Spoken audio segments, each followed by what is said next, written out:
Hello, my dear students. Welcome to our today's class.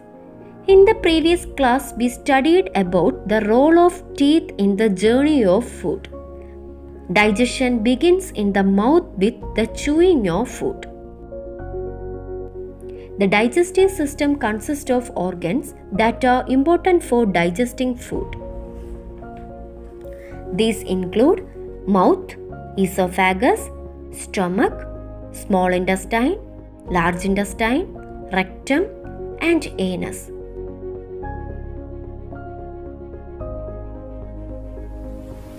Food reaches the stomach from the mouth through the esophagus.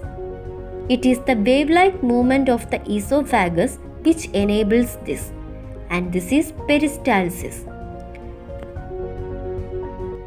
Due to the movement of the stomach wall, food is rendered paste-like inside the stomach.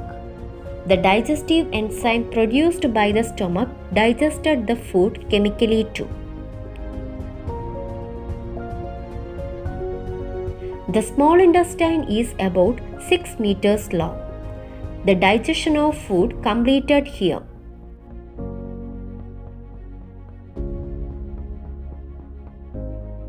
The nutrients in the digested food are absorbed into the blood.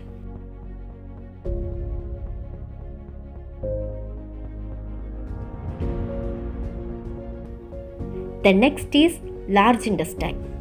The large intestine is the border intestine following the small intestine, and it is about 1.5 meters long. The absorption of water containing minerals and salts takes place here. What remains after that is the fecus. It is stored in the rectum and expelled through the anus.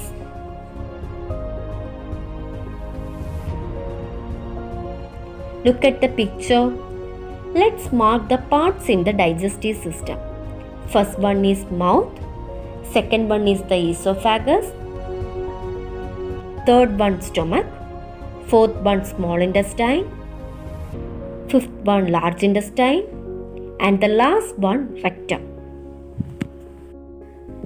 Let's see how alcoholism affects digestive system. Liquor afflicts wounds on the soft layers of the stomach. This results in ulcer. Excessive alcoholism causes liver cirrhosis. It is a liver disease. And liquor causes cancer in the mouth, esophagus, liver, and large intestine. Thus, we can say alcoholism badly affects our digestive system. Look at the pictures of the digestive system of some organisms. All the organisms receive and utilize food from their environment. Let's see the process of nutrition in amoeba. Amoeba is a unicellular organism. The body of an amoeba flows around the organism, forming a food vacuole which completely encloses and ingests the food. This process is the ingestion. Once the prey is engulfed, certain digestive juices are released into the food vacuole. These, along with other digestive juices, break down the food, forming a solution. This process is the digestion. Once all the digestible material has been absorbed, this is the absorption process. The remainder is thrown out of the body. This is the excretion process. So the different stages in the process of nutrition in amoeba is ingestion, digestion, then absorption, and the last one excretion. Stages in the process of nutrition. Ingestion. It is the first stage in the process of nutrition. Second one, digestion. It is the process in which the organic factors present in the food are broken down to simple components that can be absorbed by the body.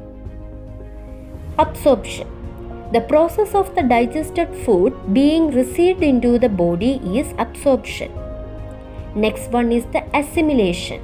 It is the process in which absorbed components become part of the body. The last one is the excretion. The byproducts of the metabolic reactions which are not useful to the body are eliminated through the process called excretion. So let's complete the flowchart by adding assimilation. First one is given, that is ingestion. Second one digestion. Third one absorption. Fourth one assimilation. And the fifth one excretion. Okay children, let's conclude today's session. Today we have studied about digestive system, nutrition in amoeba, and stages in the process of nutrition. See you again. Thank you.